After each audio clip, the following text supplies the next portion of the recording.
Pakistan cricket board ने must win test match में अपने टॉप पेसर नसीम शाह को क्यों ड्रॉप किया और जो उनकी जगह खेल रहे हैं मीर हमज़ा, उनकी परफॉर्मेंस के ऊपर भी बहुत बड़ा सवाल या निशान मौजूद है। और इसके साथ साथ जो चीज़ें की जा रही हैं, जो फैसले किए जा रहे हैं, उसको देखकर लगता ऐसा है कि पीसीबी सख्त जो है कन्फ्यूजन का शिकार है। कोई फ़ैसला करने में उन्हें क्लियरिटी नहीं है, वो क्लियर तौर पर कोई फ़ैसला कर ही नहीं पा रहे हैं।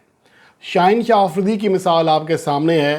पहले उनके हवाले से बयान आया कि वो बांग्लादेश के ख़िलाफ़ टेस्ट सीरीज़ शायद ना खेल सकें, लेकिन उसके बाद उन्हें पहला टेस्ट मैच खिलाया गया, फिर रिलीज़ किया गया यहाँ से अपने स्क्वाड से, ताकि वहाँ जाकर अपने नौमौलूद बच्चे से मिल सकें, और उन्हें वहाँ से वापस बुलाया गया और फिर दूसरे टेस्ट मैच से ड्रॉप कर दिया गया, उसके बाद फिर रिलीज़ कर दिया गया। अगर ऐसा ही करना था तो फिर उन्हें कराची से वापस रावलपिंडी बुलाया ही क्यों गया था। लगता ऐसा है कि इस हवाले से टीम मैनेजमेंट ने काफ़ी ताख़ीर से फ़ैसला किया होगा और इम्कान यही था कि शायद वो दूसरा टेस्ट मैच भी खेलेंगे। और अब इसके साथ साथ जो दूसरा टेस्ट मैच, जिसका आज दूसरा दिन है, उसका आज ही जाकर आगाज़ हुआ है। एक तरह से ये 4 रोज़ा टेस्ट बन गया है। इसमें आज नसीम शाह को ड्रॉप किया गया है। एक ऐसा टेस्ट मैच जिसमें हमें हर हाल में फ़तह हासिल करना है, क्योंकि हम इसके बग़ैर सीरीज़ बराबर नहीं कर सकते हैं। चाहे हम मैच ड्रॉ भी कर लें, तब भी हमें सीरीज़ की नाकामी से 2-4 होना पड़ेगा, और वो भी बांग्लादेश के ख़िलाफ़ तारीख़ में पहली बार। और इतने अहम तरीन टेस्ट मैच में जहाँ पर शाहीन शाह अफरीदी को ड्रॉप किया गया, वहाँ पर नसीम शाह को भी बाहर बिठा दिया गया है और उन्हें आराम के नाम पर रेस्ट दिया गया या ड्रॉप किया गया। लेकिन यहाँ पर अहम बात यह है कि नसीम शाह को आराम आखिर किस लिए दिया गया। T20 वर्ल्ड कप 2024 के बाद वो सिर्फ एक ही मैच खेले हैं दरमियान में, जो कि बांग्लादेश ए के ख़िलाफ़ वार्म अप मैच था, क्योंकि उनका 1 साल के बाद कमबैक हो रहा था रेड बॉल में, इसलिए उन्हें वार्म अप मैच, या जिसे आप कह सकते हैं कि 4 रोज़ा मैच खिलाया गया।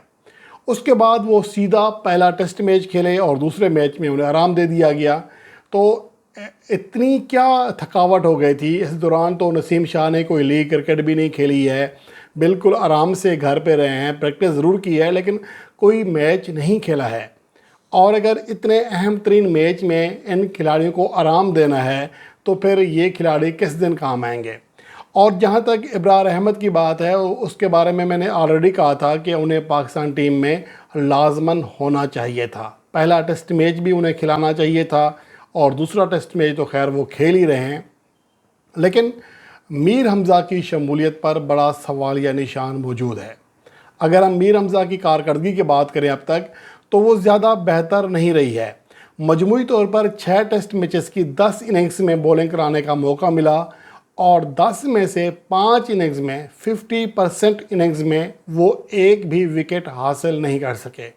और 10 इनिंग्स में सिर्फ 2 बार किसी इनिंग्स में एक से ज़्यादा विकेट हासिल की है। एक बार वो 2 विकेट हासिल करने में कामयाब रहे थे ऑस्ट्रेलिया टीम के ख़िलाफ़, और इसी मैच की दूसरी इनिंग्स में वो कैरियर बेस्ट 4 विकेट हासिल करने में कामयाब रहा 32 रन देकर। तो अब तक उनकी कारकर्दगी ये है। और उसके बाद जो अगला सिडनी टेस्ट मैच था, उसकी पहली इनिंग्स में 1 विकेट हासिल कर सके, दूसरी इनिंग्स में वो विकेट लेस रहे थे, यानी कोई विकेट नहीं मिली थी। तो उनकी कारकर्दगी कोई खातिर खा नहीं है। और इस अहम तरीन मैच में अगर मीर हमज़ा को मौका दिया गया है, तो यकीनन पीसीबी को इस हवाले से जवाबदेह होना पड़ेगा कि एक ऐसा टेस्ट मैच जो हम हर हाल में जीतने की ख़्वाह हैं, क्योंकि हमें तारीख़ की बदतरीन सीरीज़ की शिकस्त का सामना करना पड़ सकता है, तो इस मैच में अपने अहम तरीन हथियार को क्यों बाहर बिठाया गया। लगता ऐसा है कि नसीम शाह को मैच कवरिंग के लिए बिठाया गया है कि देखें, हमने शाहीन अफरीदी को भी आराम दिया है, तो साथ में नसीम शाह को भी आराम दे दिया है। और इस हवाले से जो फैसले किए जा रहे हैं, यकीनन वो उनकी हिकमत अमली या उनके जो दानिस्त है उससे बालातर हैं। वो ऐसे भोंडे फैसले किए जा रहे हैं जिसका लगता ऐसा है कि पीसीबी की या पाकिस्तान टीम की भलाई से कोई ताल्लुक़ ही नहीं है। अब ऐसा कैसे मुमकिन है कि अपने मस्ट विन टेस्ट मैच में आप अपने दोनों ही तजर्बाकार पेसर्स को बाहर बिठा दें और एक ना तजर्बाकार पेस अटैक आप मैदान में उतार दें उस विकेट के ऊपर जिसके बारे में आप कह रहे हैं, जिनका कप्तान कह रहा है कि अगर हम भी टॉस जीत जाते तो यहाँ पर पहले बॉलिंग करते, तो उसमें आप अपने किसी भी तजर्बाकार पेसर को नहीं खिला रहे हैं। तो ये सूरत हाल बड़ा मायूस कुन है। आज अगर पाकिस्तान टीम की इनिंग्स का आगाज़ देखें तो अब्दुल्ला शफीक एक बार फिर सिफर पर आउट हुए हैं और वो उनकी जो कारकर्दगी है हालिया अरसे में ख़ास तौर पर बहुत ज़्यादा मायूस कुन रही है। आखिरी 5 इनिंग्स में वो तीसरी बार सिफर पर आउट हो रहे हैं और इसके साथ साथ अहम बात यह है कि आखिरी 21 टेस्ट इनिंग्स में वो सिर्फ 2 बार 50+ स्कोर कर सके हैं। एक बार 62 रन्स किए, एक बार 201 रन्स किए श्रीलंका के ख़िलाफ़। दीगर 19 इनिंग्स में वो नाकाम हैं और उनकी कारकर्दगी में तसलसल नहीं है।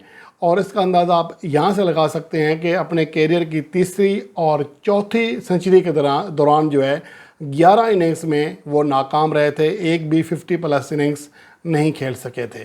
तो ये उनकी कारकर्दगी है। और अब्दुल्ला शफीक के ऊपर भी बहरहाल अब थोड़ा सा इस हवाले से सोचना पड़ेगा कि अब्दुल्ला शफीक जिसे बहुत ज़्यादा बासलाहियत खिलाड़ी कहा जाता है, क्या उसके अंदर वाकई सलाहियत है या क्या वो वाकई परफॉर्म करने के काबिल भी है या नहीं है। आज बहरहाल अब तक की जो सूरत हाल है उसके मुताबिक शान मसूद अच्छी बैटिंग कर रहे हैं और जब से वो कैप्टन बने हैं उसके बाद आज लगता है ऐसा है कि किसी हद तक एतमाद से बैटिंग कर रहे हैं। आज वो 50 मुकम्मल कर चुके हैं और इसके साथ साथ सैम अयूब भी क्रीज़ पर मौजूद हैं, 50 के करीब पहुंच चुके हैं। तो ये पाकिस्तान के स्कोर की सूरत हाल है। अब देखना ये है कि आज चूँकि मौसम अच्छा है, धूप निकली हुई है, तो आज और कल ये ऐसे 2 दिन हैं जिसमें पूरे दिन का खेल होगा, लेकिन टेस्ट मैच के चौथे और 5वें दिन बारिश का इम्कान है। हत्ता कि 5वें दिन 94% इम्कान है बारिश का।